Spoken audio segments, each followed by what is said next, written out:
অনেক মজা হয়েছে, ইয়ামি। আসসালামু আলাইকুম এভরিওয়ান। আজকে আমরা তৈরি করছি মজাদার এই সুজির পাটিসাপটাটা। আপনাদের এই ইউনিক রেসিপিটা অবশ্যই ভালো লাগবে। তাহলে শুরু করা যাক এই সুজির পাটিসাপটা। আমি সুজির পাটিসাপটাটা তৈরি করার জন্য 1 কাপ সুজি নিয়েছি আর হাফ কাপ চালের গুঁড়া। এটা সুজিটাই হচ্ছে মেইন ইনগ্রেডিয়েন্টস। আমি এটা সুজিটা ভিজে রেখেছিলাম আধা ঘন্টার মতো, তারপর আমি পাতলা করে একটু গুলে নিয়েছি। ব্যাটারটা এরকম হবে, এরকম পাতলা কনসিস্টেন্সি হবে। আর একটু পাতলা করা যাবে কারণ আমি এতে হাফ কাপ ময়দা ইউজ করব।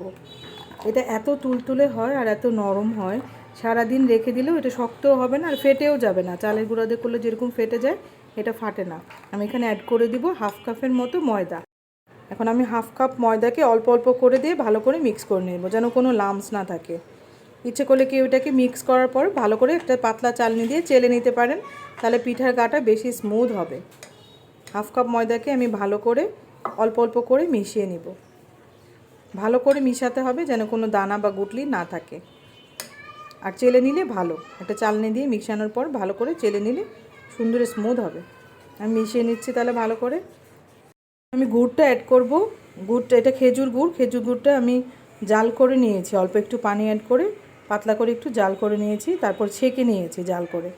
যতটুকু মিষ্টি যে যেরকম পছন্দ করেন দেখে গুড়টা ইউজ করতে হবে। একটু বেশি মিষ্টি আমার ভালো লাগে, তাই একটু বেশি মিষ্টি দিচ্ছি। ব্যাটারটা তৈরি হয়ে গিয়েছে, আমি এটাকে ঢেকে রেখে দিব হাফ অ্যান আওয়ারের জন্য। ভালো করে ঢেকে রেখে দিব। আমি এটা খিরসাটা বানিয়ে নিয়েছি। খিরসাটা আমি ঘরেই তৈরি করেছি। এখানে 2 কেজি দুধ আর হাফ কাপ সুজি আমি একসাথে ঘন করে জাল দিয়ে খিরসাটা বানিয়েছি। শুকিয়ে যাওয়ার পরে অ্যাড করেছিলাম 2 টেবিল চামচ উঁচু করে ঘি। আমি দেশি ঘি ইউজ করেছি, এটা একটা সুন্দর ফ্লেভারের জন্য। এটা অনেক মজার খিরসাটা। আমার ভিডিওটা লং হয়ে যাবে, এটার জন্য আমি খিরসার ভিডিওটা অ্যাড করছি না। নেক্সট একটা ভিডিওতে আমি শুধু খিরসাটা করে দেব। এখন আমি পিঠাগুলো বানিয়ে নিই। এখন আমি পিঠাটা ছড়িয়ে দিব প্যানে। আমি মিডিয়াম সাইজ করছি, হাফ কাপ আমি এখানে গোলা ছড়িয়ে দিচ্ছি।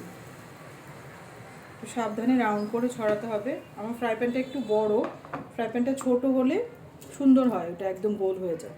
একটু ঢেকে রেখে দেব। আমি এখন খিরসাটা অ্যাড করে দিচ্ছি, একটু বেশি করে দিব খিরসাটা। খিরসাটা একটু বেশি দিলে খেতে মজা হয় বেশি, যেহেতু আমি ঘরেই করছি নিজেদের জন্য, তাই একটু বেশি করে দিয়ে করছি। চুলার ফ্লেমটা একদম লো মিডিয়ামে রাখতে হবে। চালের গোলা কোনো কিছুর ঝামেলা ছাড়াই, চাল বাটা ভিজানো এগুলা ছাড়াই মজাদার এই পাটিসাপটা তৈরি করে নিতে পারবেন শুধুমাত্র সুজি দিয়ে। অবশ্যই সবার ভালো লাগবে রেসিপিটা। একদম হয়ে গেল সুন্দর আমার পিঠাটা। আমি এখন এটাকে নামিয়ে নিই।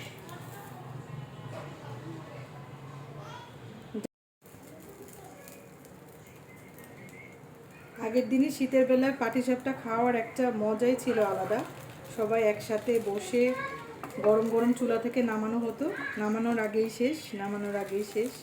বাট এখন ওরকম না হলেও পিঠা তো খেতেই হবে। শীতের দিনে পিঠা না খেলে তো আর সেই ফিলটা নাই হয়তো, বাট তারপরও পিঠা তো খেতে হবে।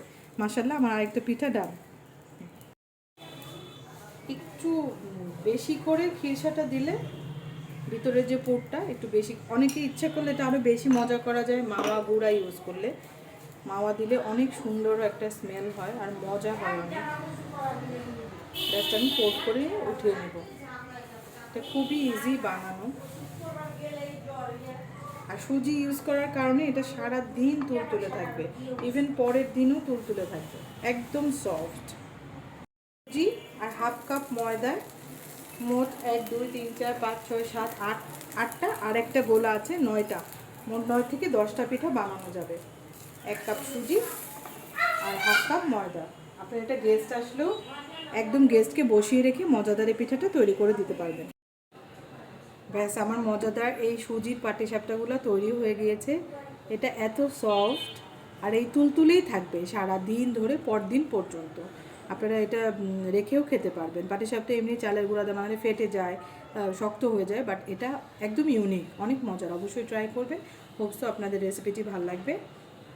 অবশ্যই ট্রাই করলে আমাকে কমেন্ট বক্সে জানাতে ভুলবেন না।